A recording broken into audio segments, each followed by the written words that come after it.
CMPD's Violent Criminal Apprehension Team, VCAT, immediately began apprehension efforts to locate Tabby Chit.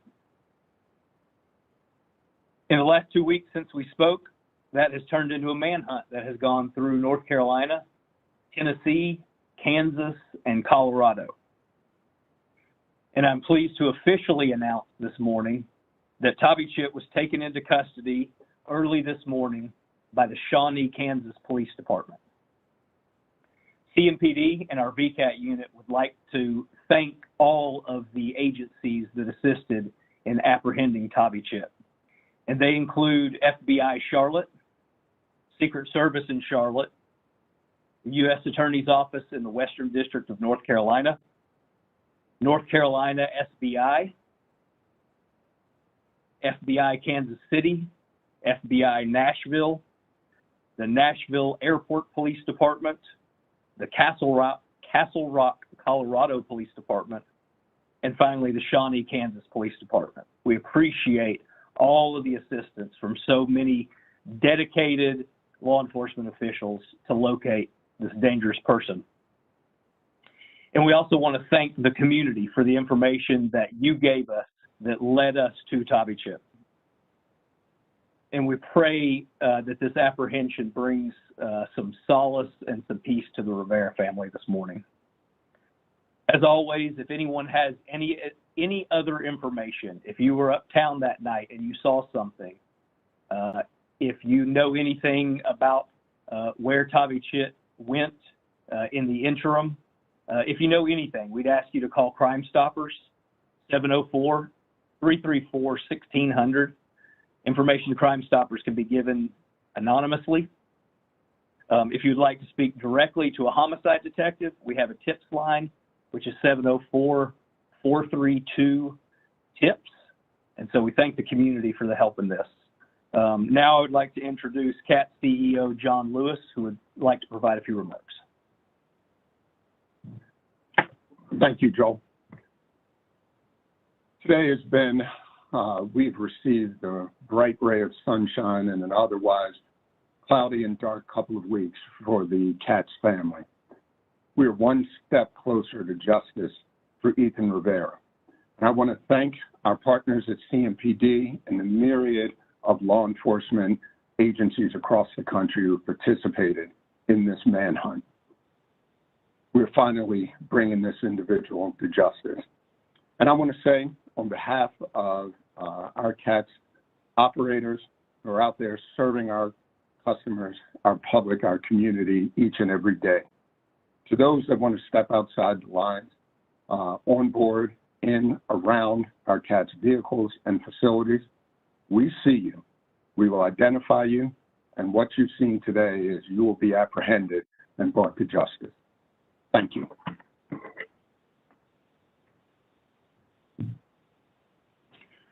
Thank you, Joel.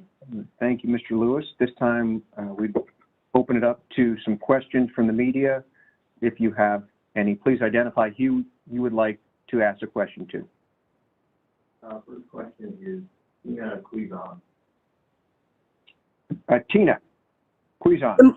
Aloha and good morning. My question is for Mr. Lewis.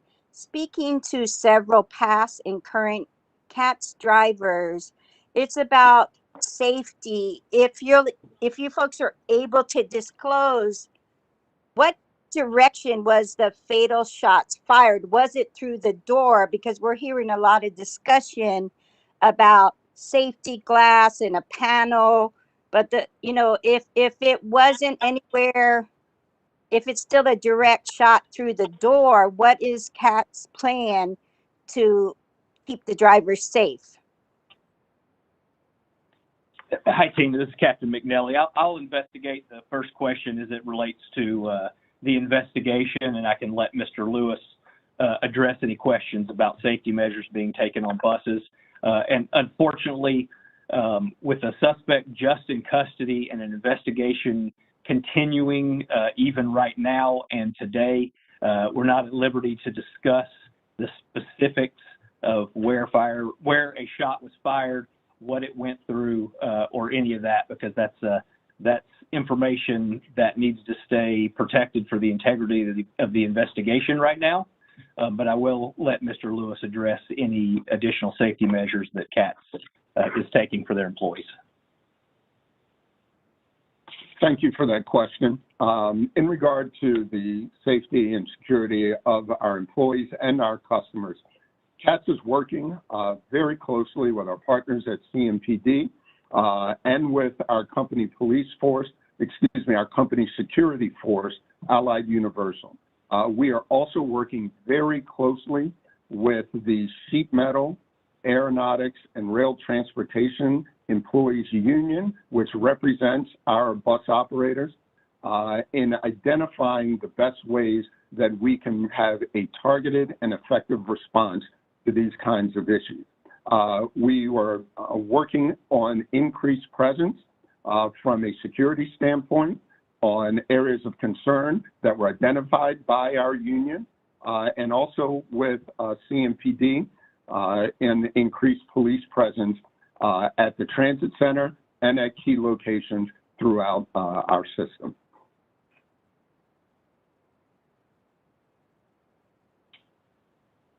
All right, next question. Erica from WSOC. Erica with WSOC.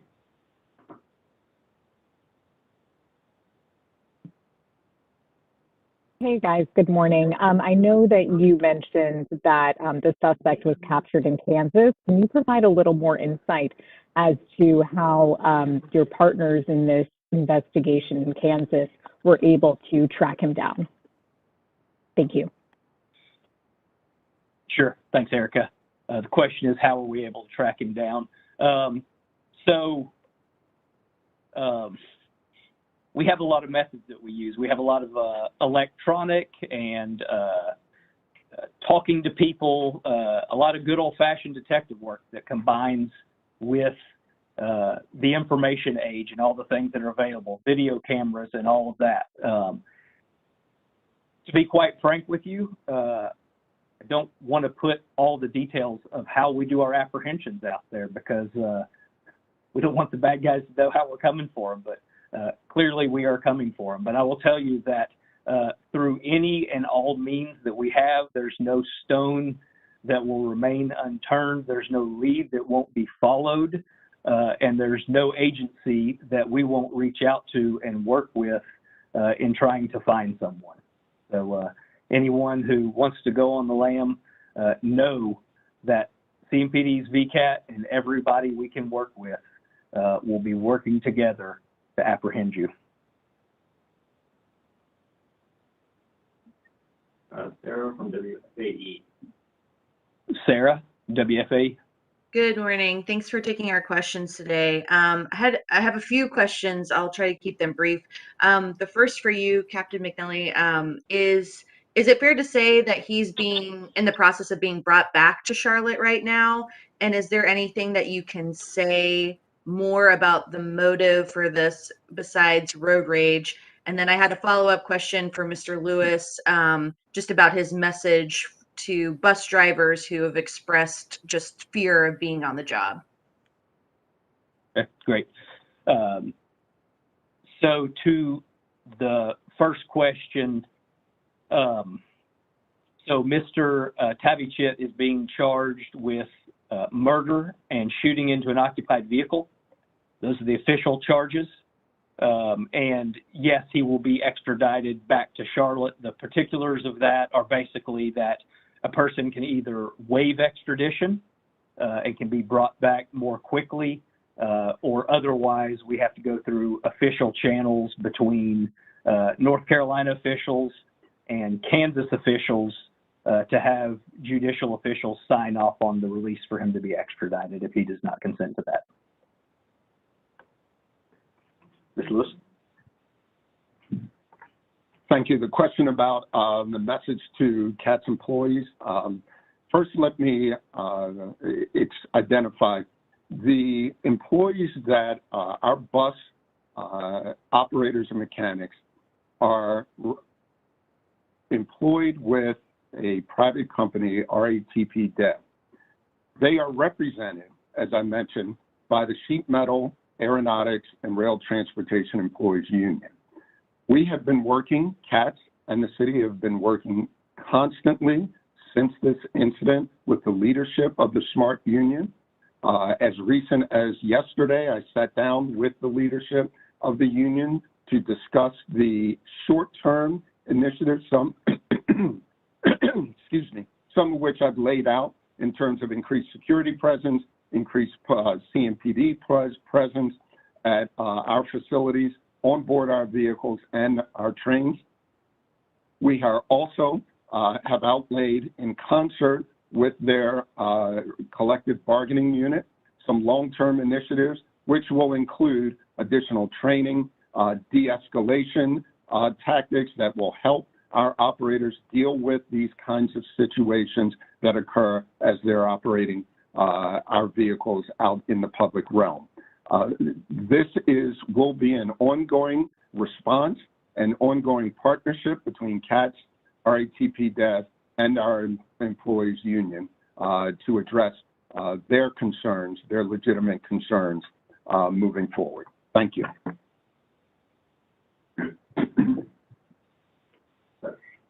Jesse from WCNC. Jesse with WCNC. Hello, good morning. I'm just wondering during the apprehension if there were any injuries, whether a suspect was hurt anyone, law enforcement was hurt, and then any indication that the suspect knew Rivera? As far as I know, there were no injuries involved in the apprehension effort on either the law enforcement side or on Mr. Cavichet's side. So we're thankful for that. As far as the two of them knowing each other, I don't believe there's any indication to that. And also I realized I didn't answer the second half of Sarah's question as to motive beyond a road rage incident, and the answer is no. We still believe that to be the root of this crime. Last question, we got Caroline Hicks from WBTV. Caroline, WBTV. Sorry, thank you for taking my question. Wanted to see if you could tell us anything more about that apprehension. Did he try to evade arrest in any way or anything like that? And as far as the road rage, do you have any more details on what exactly that entailed, why he may have been having that road rage? Yeah, so as for the apprehension efforts, unfortunately, I don't have any Hollywood movie stories to tell you about the apprehension effort. It all went down peacefully this morning. There was no additional attempts to escape beyond the multi-state evasion of those criminal warrants. What was the second question?